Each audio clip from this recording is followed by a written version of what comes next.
Hello, in this video, I would like to introduce chapter 17, money growth and inflation. So we have already learned inflation from chapter 11 and chapter 10, right? We compute inflation rate either from GDP deflator or the CPI. But in chapter 17, we would like to talk about inflation from another perspective, okay? So let's first look at one of the most important concepts, money demand. Okay, always abbreviated as MD. It measures how much people want to hold in liquid forms. So, money demand has a very important relationship with price. Okay, so we assume if price is higher, if the market price is higher, then households, in order to maintain the living standard, they need to hold more money in hand, right? So if the price is higher, which means money demand is increasing, okay? And in this chapter, we will use 1 over P to measure 1 over P here to measure the value of the money.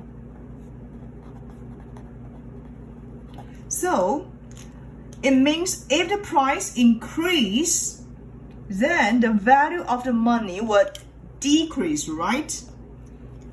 Make sense or not here?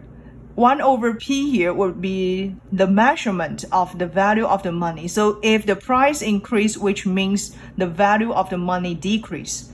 And we notice price increase, households would like to hold more money in hand to maintain the living standard, which means if the value of the money decrease, households or individuals would also like to hold more monies in liquid forms, okay, in liquid forms. Therefore,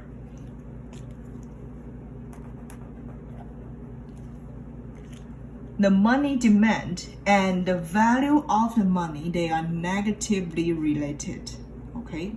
So this should be first things you need to understand.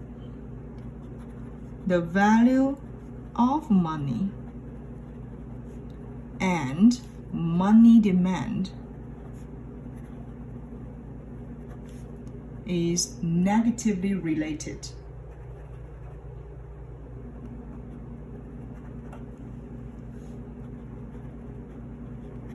This is very important, okay? Which means if now the value of the money decrease, then consumers would like to hold more money in hand to buy the products, okay? And now the important concept is money supply, okay? So money supply is determined by Federal Reserve and the banking system. Therefore, in the long run, okay, I would like to talk about in the long run.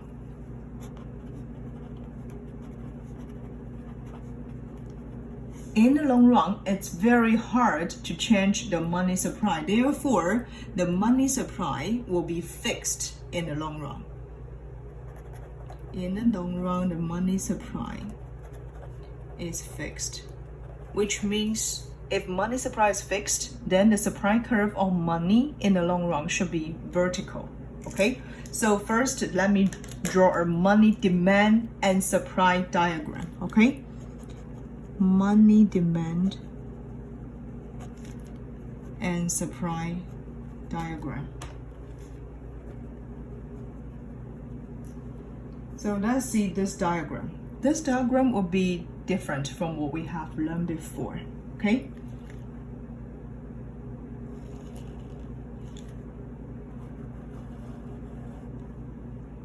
I will put the value of the money on the vertical axis. Before, for the other like a demand and supply curve, we always put a price here, right? But now we change the vertical axis to the value of the money is here, okay? So this is the value of money.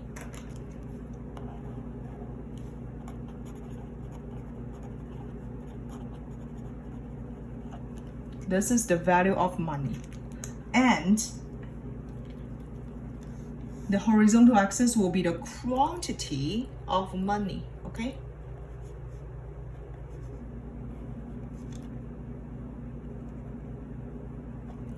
Then this is the quantity of the money, right? The demand curve of money from this sentence.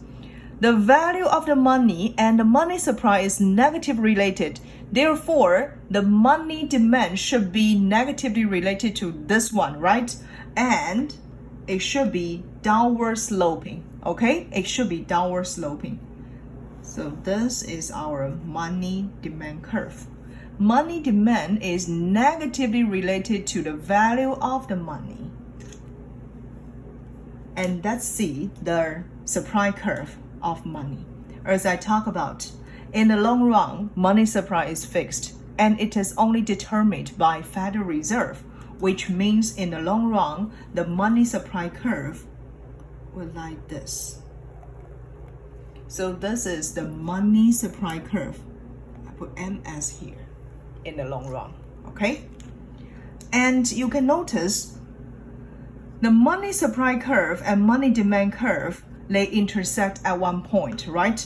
So this point is our equilibrium point. This is the equilibrium point in money market. In this equilibrium point, we can have the quantity of money, okay? The quantity of the money and the value of the money.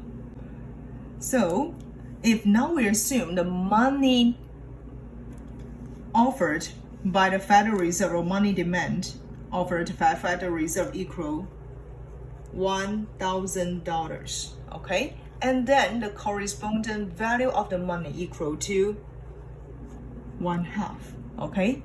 I would like to add another vertical axis on the right hand side, okay? So I will add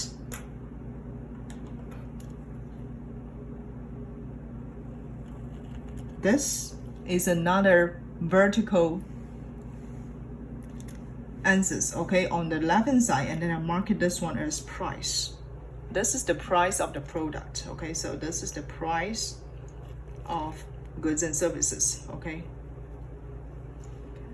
Correspondingly, we now notice the value of the money equal to 1/2, which will tell us the price of the products will equal $2, right? And here, if we assume Federal Reserve increase the money supply, okay? We assume Federal Reserve increase the money supply. This is the new money supply curve. New money supply curve, okay? This is the new money supply curve. If we assume Federal Reserve increase the money supply, and then we can also find out the new equilibrium points, right? And we assume this new equilibrium points here, QM2, will equal $2,000, okay? So Federal Reserve double money supply. And we can also get the value of the money now equal to 1/4. Correspondingly, we can get the price equal $4. So what does it mean? You can notice now the Federal Reserve double the money supply, increase from $1,000 to $2,000. It will only result in the double of the price. Only resulted in the double of the price, which means this money supply cannot change any economic activity in the long run. It will only result in inflation. So this is one way that we can explain inflation from the graph. This is the quantity equation of the money. M times V equal P times Y. And then I would like to introduce the notations one by one. So M here represents the quantity of money. V is the velocity of the money, and this measures how money change from hand to hand, how fast of money change from hand to hand. P here, pay attention, P is the price level measured by GDP deflator, okay? So here P is GDP deflator and Y is real GDP. So if P is GDP deflator, Y is GDP, then P times 1 will be nominal GDP, right? So P times Y equal GDP, sorry, this is the GDP deflator times the real GDP, which will give us nominal GDP. Okay, so M times V is actually equal P times Y and equal nominal GDP. In our slides, we mentioned that velocity of the money is very stable, right? So this is something that we already mentioned from our slides. So things that you need to pay attention is, first thing, V is relatively stable. And then you can notice Y, real GDP, is hard to change, okay? Real GDP can be influenced by either technology or like the cost reduction, okay? I'll just write down something, technology, or like the materials being found, okay, being innovated, okay, the raw materials being discovered, okay? Which means Y is also hard to change, okay? So you can notice if V, from this equation, okay, if V and Y, these two are relatively stable, therefore any change in quantity of money in the long run will only reflect in the price change, right? So money, quantity of the money cannot affect the real GDP because, as we talk about, the real GDP is determined by technology or resources. Okay, so from this equation, you can notice V and Y relative stable. Anything change in M will cause the change in P. Okay, so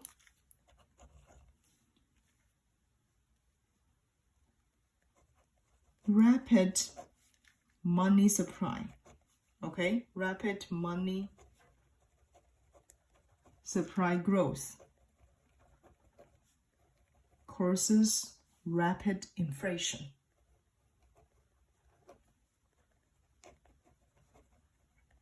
So this is another way that we can explain the money growth and inflation, because in the long run, V and Y were relatively stable. However, anything change in M will reflect in price.